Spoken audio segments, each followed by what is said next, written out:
Bu atas kesempatan yang sudah diberikan kepada saya untuk menyampaikan refleksi ya. Sebelum refleksi, saya ingin menyampaikan tentang penyusunan modul ajar.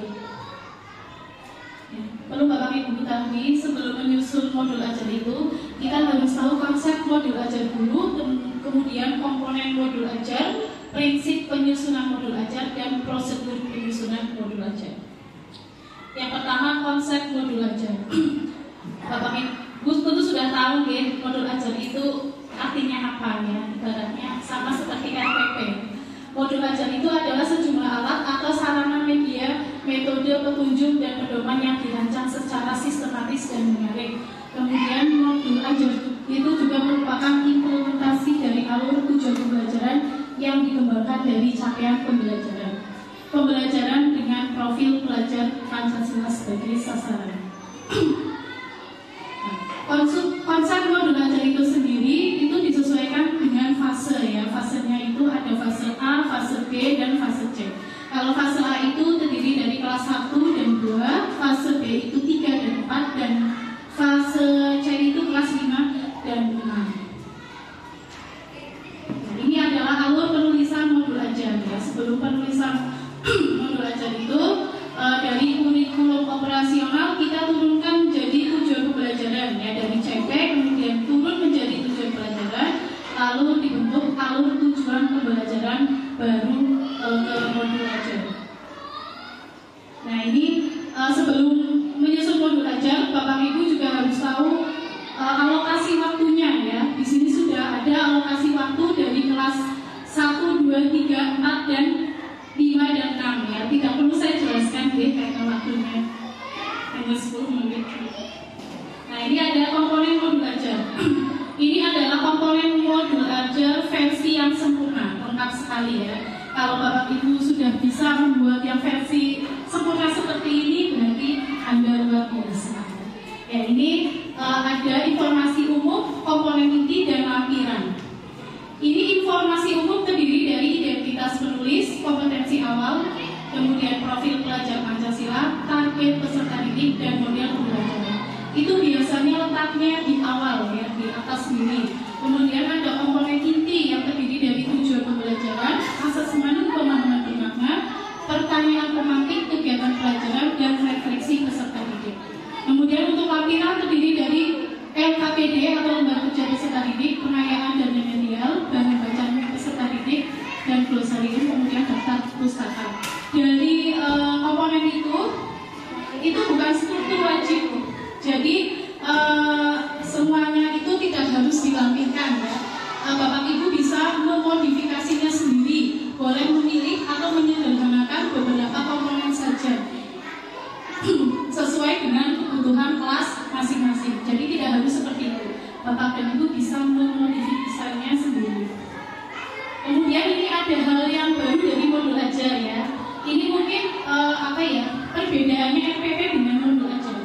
Ini hal yang barunya itu kalau modul ajar ada pengetahuan prasyarat.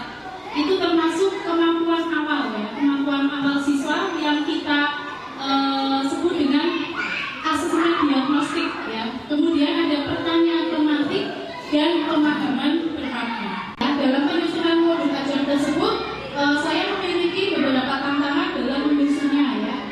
Yang pertama yaitu kita harus bisa menyesuaikan kebutuhan murid ya, yang sangat berbeda-beda karakter ya, berbeda-beda kemampuan. Kemudian keterbatasan pengetahuan dan kemampuan, sehingga guru harus bisa menguasai materi ya sebelum menyusun modul ajar. Nah, cara mengatasi tantangan tersebut atau strategi yang saya gunakan yaitu membuat rencana yang detail, kemudian mencari sumber daya yang tepat, memprioritaskan materi yang penting, kemudian menyesuaikan kebutuhan peserta didik, dan yang terakhir melakukan modifikasi secara bertahap. Ya, jadi tidak langsung membuat modul ajar, tapi ada tahapannya supaya tidak terlalu menjadi beban dan dapat terpantau progresnya. Mungkin hanya itu saja Bu yang bisa saya sampaikan. Terima kasih. Wassalamualaikum warahmatullahi wabarakatuh. Waalaikumsalam. Terima kasih kepada Ibu Tri Sumanti. Assalamualaikum warahmatullahi wabarakatuh. Terima kasih Bu atas waktunya. Pada kesempatan kali ini atau perolehan sekolah yang kedua, kami akan membawakan tentang aksi nyata dari penyusunan modul ajar. Sebelum kita melanjutkan ke materi tentang penyusunannya, alangkah baiknya kita kesepakati dulu apa itu modul ajar.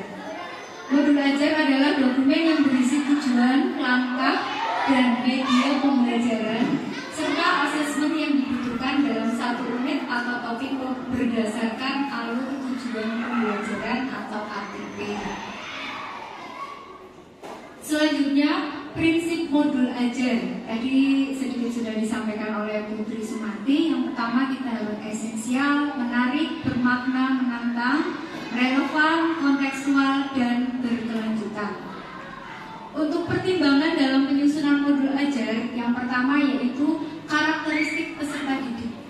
Yang kedua, tingkat kematangan dari peserta didik. Dan yang ketiga, tujuan yang akan dikembangkan dalam modul ajar. Bahan-bahan yang disiapkan dalam penyusunan modul ajar, yang pertama yaitu dokumen CP.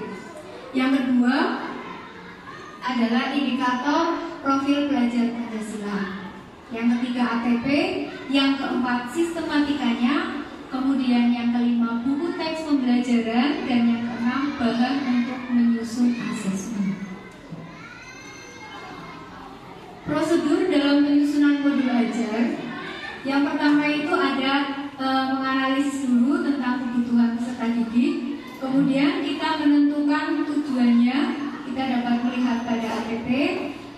Selanjutnya yaitu ada pelaksanaan pembelajarannya, baru kita melaksanakan evaluasi dan tindak lanjut.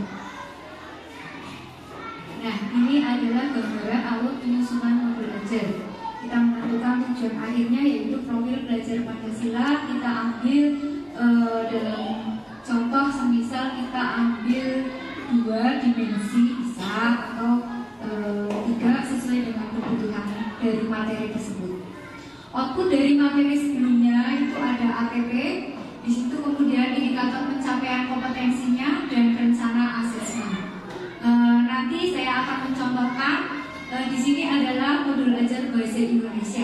Elemen yang ada yaitu ada menyimak, membaca dan memirsa, berbicara dan mempresentasikan, kemudian menulis.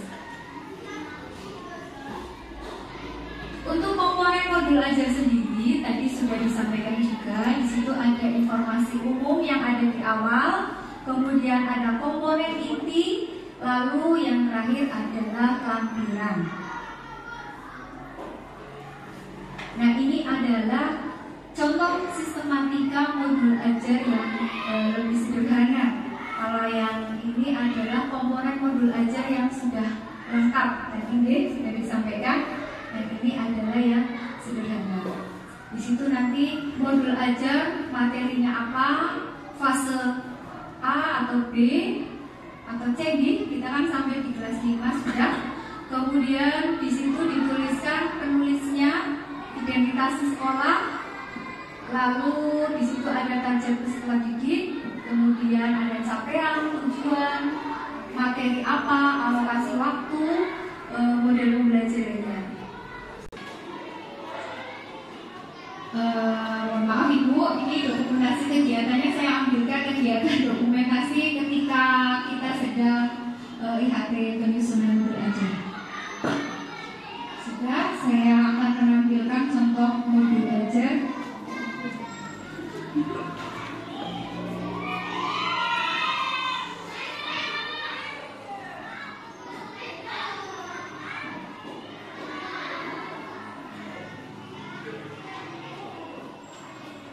Modul ajar kurikulum merdeka bahasa Indonesia untuk SD kelas 4.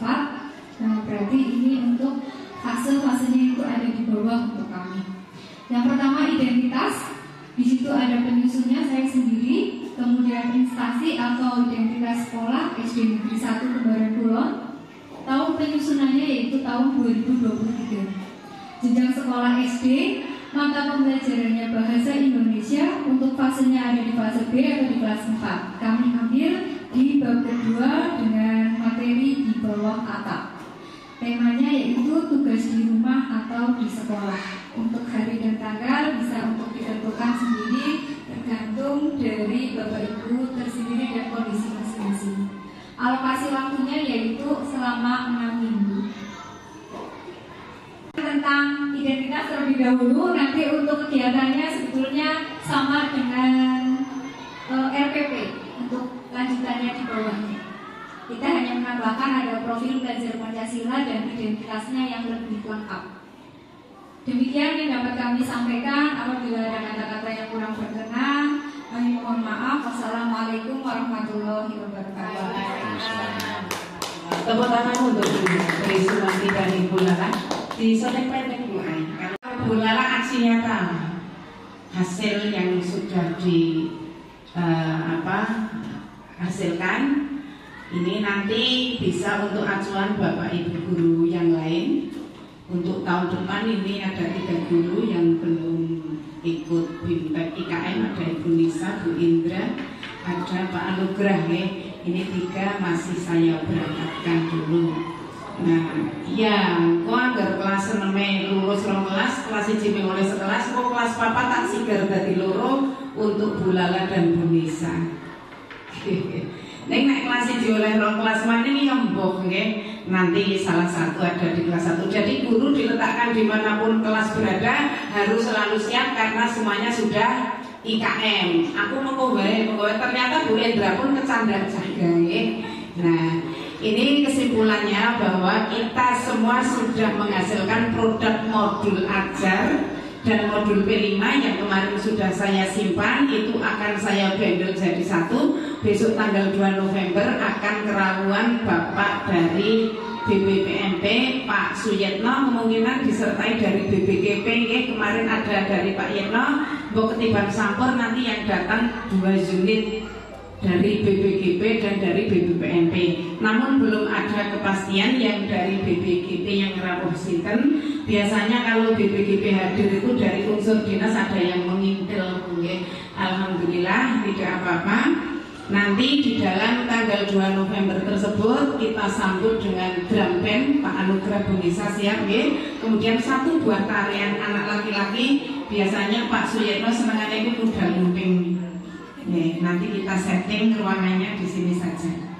Terus Bapak Ibu, ini untuk materi yang tadi, bila ada yang mau menyampaikan refleksi dari kelas yang lain atau cukup?